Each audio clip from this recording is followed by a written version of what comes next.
starts getting dark this early, I see it in people I coach, I see it in myself, that it can be really depressing to be in the dark.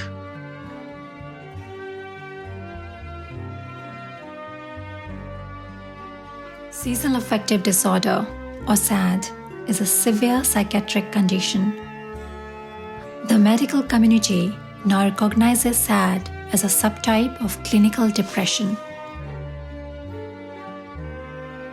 The only thing that makes SAD different from garden variety depression that's not seasonal is the seasonal pattern that seasonal affective disorder follows, where we have major depressive episodes recurring predictably in certain seasons of the year. Diagnosing major depression, the criteria are pretty much the same. We're just looking for the seasonal pattern, and the symptoms include things like feeling pretty persistently down or sad, losing interest or pleasure in things that a person would normally enjoy, feeling pretty persistently tired and fatigued. That seems to be the universal symptom of winter seasonal affective disorder. About 30% of people who have SAD endorse some thoughts of death or suicide. The average SAD episode lasts for 5 months. It seems to exist at southern latitudes, but not nearly at the frequency that we observe at northern latitudes. The leading theory or best educated guess about what causes seasonal affective disorder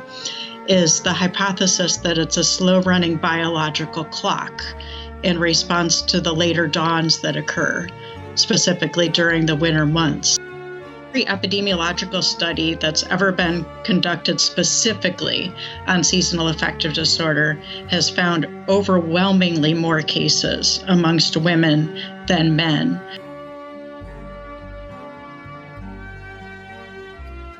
Research from around the world to show that light therapy is a very effective treatment for winter depression. About 50% of people who participated in a controlled trial of light therapy will be in remission at the conclusion of that clinical trial.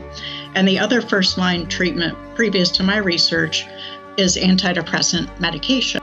I think it's out there in the universe, more or less accepted, that cognitive behavioral talk therapy is another effective form of treatment for winter seasonal affective disorder. Firstly, just recognize it's another season, and it's a wonderful, beautiful season. Look at what your usual habits and routines are, the things that you normally enjoy, and what you might have to change, what you might have to adapt to ensure that you're still getting the stimulation, the satisfaction, the fun in your daily life. Rather than going out necessarily, inviting people around or going to visit with other people, watching movies, enjoying hobbies. So actually schedule activities which are fun and that you can look forward to.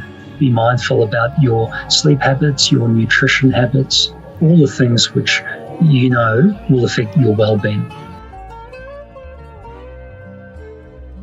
Always helps to articulate whatever our problems are.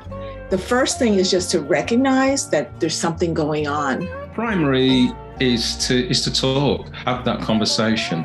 I think it's not just the SAD, but anything to do with sort of mental health and well-being is not to suffer.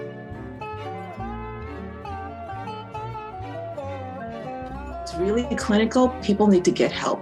They need to find a therapist or work with a life coach, or it might be medication, because this is a serious problem for some people. I always encourage anyone with any signs of depression or any of the depressive conditions such as SAD to go to their GP and kind of have a medical MOT, whether that's vitamin levels, thyroid, it could be anything really.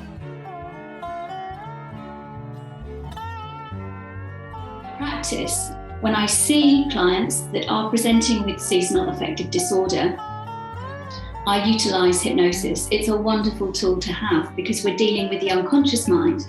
And the beauty of the unconscious mind is that it doesn't know the difference between real and imagined. So with hypnosis, they'd be in a very comfortable, relaxed trance state, and I can then start to introduce positive suggestions, new ways of thinking and feeling about the old stimulus.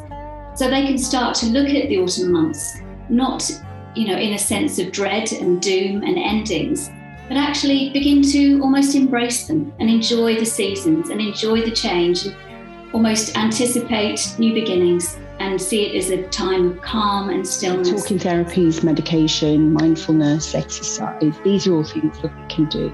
But with any depressive condition, sometimes we feel that we can't. And one of the things I do encourage people, and it's most probably one of the hardest ones, is patience.